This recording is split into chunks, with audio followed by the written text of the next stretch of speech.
Next, it's time to heat the syrup. Be very careful not to go too quickly. Our goal is to reach 240 degrees. And also, don't touch the bottom of your pan with the temperature device because you'll get a false reading that way. You'll notice how I keep tipping the pan up. That's so we can test the syrup and not necessarily the pan. Look how bubbly it is. It's so great. The water is evaporating out of it and getting thicker, so we'll have taffy.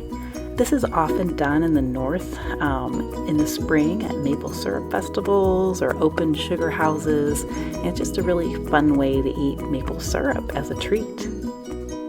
You'll see we're getting really close to our goal of 240. And as soon as we reach it, the next thing we're going to do is pour it into our heat-resistant glass. Notice I've got a Pyrex glass, but anything that can handle the heat. Remember, 240 degrees is really hot. And then we'll let it rest for 5 minutes.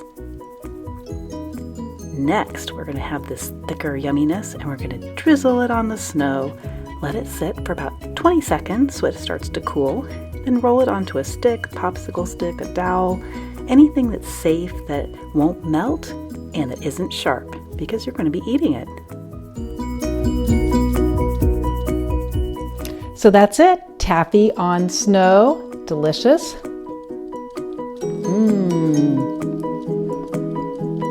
Enjoy. A great winter treat.